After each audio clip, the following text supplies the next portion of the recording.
All right, everybody. How's everybody doing today? Cutco Mike, my knife guy here, and we're going to do a tutorial that's probably long overdue.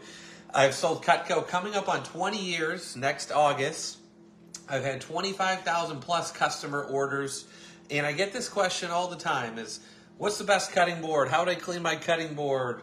Is glass good? Is granite good? Is wood good? So I'll give you a really quick overview of what I know and what I've learned. So about 10, 15 years ago, there's a big thing on the news about, get rid of all your plastic boards and just go with wood. And most plastic, I actually just noticed Rachel bought these at some point, and I think these must have been from Amazon. And we've actually never used them, maybe once or twice. But these, in my opinion, are a lot thinner of a plastic, and it's almost like you're cutting on your countertop because they're so thin. So one of the selling points on this is you can lift it and throw your food into a fry pan, which is fine and all dandy. But here's what you got to think. You're a kid playing sports outside, you run and you trip and you scrape your elbow on concrete. That's going to cause blood or Band-Aid, right? And maybe some immediate attention from medical personnel. But if you fall on grass, it's softer, right? You might get a little stain or a little bit of dirt on you, but it's going to heal up a lot faster and maybe just a soft little bruise. Same thing with your cutting boards. You want to think of a softer material that could absorb, right? So the rule number one is never cut on glass, never cut on granite, never cut on your plates, unless it's the table knives or steak knives, which you have to cut on a plate, because there's nowhere for the knife to go, right? If there's nowhere for the knife to go, then the knife will lose every time, meaning the board wins, right? So if it's a super hard surface and there's nowhere for the knife to go, that means the board is winning, so the knife is dulling. I don't care how good or expensive your knives are, it will dull. Number two, wood is nice and pretty, right? I have a really beautiful American flag board that was made for me. I also have two booze boards, which are beautiful. They're made in Effingham, Illinois. That's what a lot of restaurants use, and they're beautiful. But they're just so big and heavy, and they take up a lot of space. And I use those maybe if I'm doing a big spread of barbecue or a big watermelon. But most of the time, we're just using our quick-to-grab Cutco boards that are your kind of just workhorses, right? The nice thing about Cutco boards is they're the only board in America that's guaranteed forever, which means we can send it back at any time and get you a new board. Number two, it's made with polypropylene. So it's what they use in the German knife handles. So it's built to last, and it's built to be able to take a little bit of a beating. So meaning, when you see a board and there's cut marks, that's actually good news. So a lot of people will message me or see me at a show and go, Mike, my board looks like crap. And sometimes I swear, and they go, can I get a new one? I say, absolutely. But if you keep cooking on it and you keep using it, you're going to keep seeing that happening.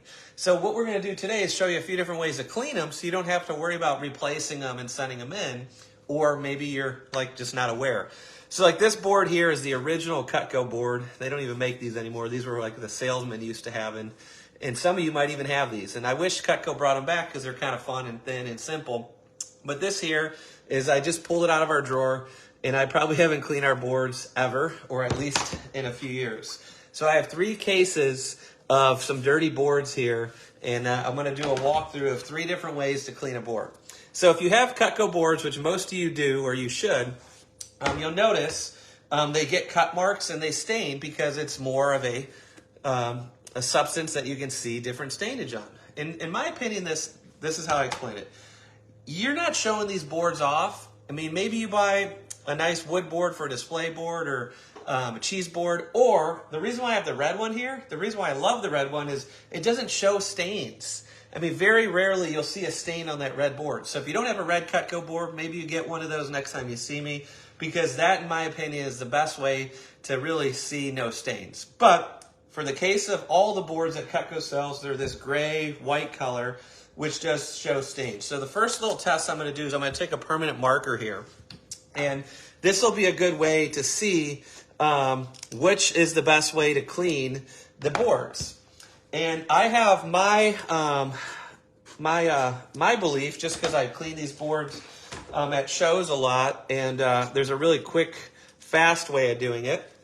And then we're going to also take a little bit of chili powder, because I couldn't find beet juice or anything like that, or I couldn't find tomato juice. But if you use seasoning and rubs, or maybe you find yourself canning a lot of tomatoes or beets, you'll find that that does stain like your board. So we'll kind of rub that in there just to kind of get some more of a, stained kind of color there. So those are my 3 little test boards, and we're going to do a really quick walkthrough.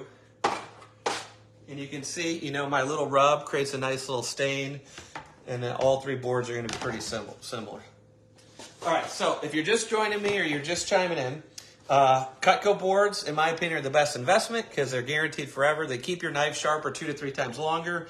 You can clean them at home, or you can send them in and get them replaced. All right, so the 3 things that I find most people like to use on cleaning your boards, if you do it. This, in my opinion, I've never tried it. Well, actually, I'm going to try it for the first time today. Is going to be your healthy, more old school way of cleaning. Some baking soda and vinegar. And that is going to be like the chemical-free kind of way. So a lot of people do that because they don't want to use the bleach or the Clorox. And we'll see if that stands up to the test. This is what I've used for 20 years at the trade show. You buy it for $5 at the grocery store. It's like a cleaner with bleach. I think it's a little bit diluted, so it's not like a true Clorox bleach, like old-fashioned, 1-gallon thing. And this is what we use at the trade shows and the fairs, and this will clean it up in minutes. And then I have a lot of people say Norwex cleaning paste is what they use to clean up scrubs and marks. So we'll put that to the test. A couple essentials you want to have is a nice little scrubber for the hard to clean spots. These are Norwex products too. A Norwex brush if you need to scrub it good, and then a Norwex little cloth here or paper towels. All right, so what we're going to do on the first one is we're going to do this little bleach here, and I think you guys could all see me. And this little bleach, what I usually do is at the trade shows is I'll just kind of spray it like that, and then just kind of leave it on the floor for a few minutes. And then what you'll start to notice is all that coloration just kind of pulls right out of the board. And if you're worried about bleach, then just run it through the wash again, or just run it through, another vinegar bath, or just scrub it pretty good. And then this one here, I've never tried this, but this is going to give us probably a little bit of a chemical science reaction there. We'll put some baking soda on there. We'll kind of rub that in with our Norwex little kitchen brush. And if you don't have one of these yet, these just came out. These are pretty awesome. I love this little thing. You can put soap in there. And then we'll pour a little vinegar on there. And because this is the old board here, it doesn't have the juice grooves, which I do like the juice grooves. And to me, the juice grooves are going to be the best little feature because it'll absorb all that. And then we'll kind of let that sit there and see how that goes. And then the next one is the Norwex cleaning paste. So the Norwex cleaning paste is people's favorite little tool because it does so much. One of the kids a couple years ago put permanent marker all over one of our bedrooms. And I think you guys can see me, right? So we're going to kind of rub that in. I haven't opened this cleaning paste up, so it's kind of need a little bit of water here to kind of get some of that substance on there. So comment below. Maybe you're somebody who has cleaned your boards quite a bit. And let me know what you kind of think is the best approach. And then here's what's cool. If you see me at a fair or you see me at a show or you see me at an event, we can literally just send back the boards and get you replacements. So that's why I love Cutco's warranty is even if they don't come up to perfect cleanliness or standards, you'll find that the Cutco warranty is the best part to take advantage of. So here's what I'm going to do. We're probably about a minute in. I'm going to take my little scrubber. Actually, I'm going to use my little Norwex pot scrubber here to kind of get in there a little bit because remember, this is porous. And then see if that helps a little bit. And then you can already start to see that the bleach is already winning the battle. And it's already pulling up most of that permanent marker. I don't know if you guys can see that. But I will say that's going to be your quickest, fastest fix. The Norwex cleaning paste isn't pulling up much of that permanent marker quite yet.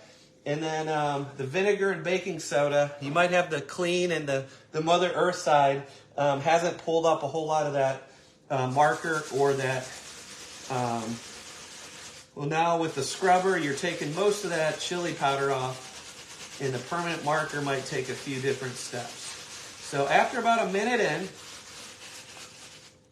we're going to kind of do a really quick kind of show you here. So the top one here, this is the vinegar, and that was the baking soda.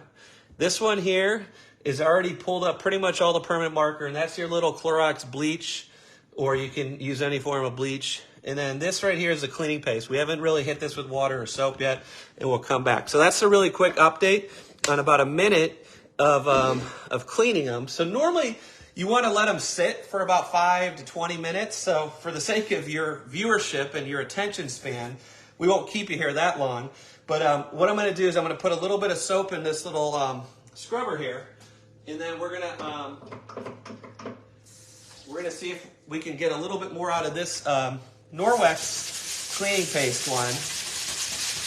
And yeah, with a little bit of elbow grease, we're going to be able to pull up some of that permanent marker there. So if you're just joining me, we're cleaning cutting boards with 3 types of cleaning products. So this is the Norwex cleaning paste. So that's after about a minute there. So most of the permanent marker is now gone. We're going to kind of let that sit. So that's the Norwex cleaning paste. This is like magic in a can, magic in a cup. You can literally take permanent marker off of walls with that. And then having a little scrubber or kind of a little abrasive definitely helps with that. So that's for that. And then we have our bleach, which we already saw right after a minute. The bleach pulled up pretty much all the discoloration, pulled up all the permanent marker on its own. And now we're just going to use a little bit of that scrubber there and kind of see that, you know, most of that is already cleaned up there, and we'll hit it with some water and soap and show you a finished product. So that is the cleaning bleach. And then the final one there is for our little more health conscious people. You can see that was the vinegar and baking soda. It didn't pull up all of it yet, but what we'll do is we'll come back over here and see if just natural cleaning will take up. So it's coming off. I'm having to use a little bit more elbow grease. What I will say, if I had to rank them just right now, the vinegar and baking soda would probably be number 3, just because it's taken a little bit more effort. So this is after about 2-3 minutes. You can see they're starting to look a lot cleaner, but they are taking a little bit of scrubbing if it is the more natural way of doing it. All right, so let's see if we can come back to this Norwex one. So we got just a little bit left of that permanent marker there. Let's take one last little spot of it, and we'll see if we can fix that. So once again, if you're going to do this in your home, you put it on there, you let it sit for a while, and you come back in 20 minutes, and most of your boards should be clean and good to go. So the cleaning paste did a great job of getting the permanent up, but because this board's pretty old, there is still a little bit of old discoloration. But once again, like I said, your goal is not to worry about the color. It's to make sure your knives are sharp and they last longer, and having the right board. So here's the bleach. So we're just going to wipe this down, and you can see pretty much the bleach, and my board's pretty gouged up there from all my cleaver hacking videos. But this one was pretty black. It had a bunch of black residue on there. But this was just using that bleach. You can see I obviously have some gouges in there from cleavers, but the bleach works like magic, okay? And then let's go to this baking soda one here. This one, it still worked. And I will say it definitely cleaned it, but it wouldn't be my first choice. And you can see there's still a little bit of discoloration there. You might have to go back and do that a few times. So to kind of give you an overview here, you can kind of see them. You know, the clear winner here is obviously the bleach. So if you're worried about bleach or chemicals, then do it outside, put gloves on, run it through the wash, or you settle for, you know, the cleaning paste or the vinegar and baking soda, or you get a red cutting board. Pretty simple, right? Or you send in your boards every year and we get replacements. So there you have it, guys. If you're just joining in, those are our 3 little kind of cleaning videos of what's the best piece of equipment to use. So rank number 1 would be like a Clorox or a bleach. Rank number 2 would, I don't know, I would almost say the 2 natural things are going to kind of come in right about number 2 each, okay? All right, everybody. Hey, thanks for watching. Hope it helped. Comment below, and love to see you this summer or this year, or even a Facebook message. Send me a message. Say, Mike, love what you're doing. I need some knives. Need some gifts. Need some wedding gifts. All right, everybody. Take care. God bless.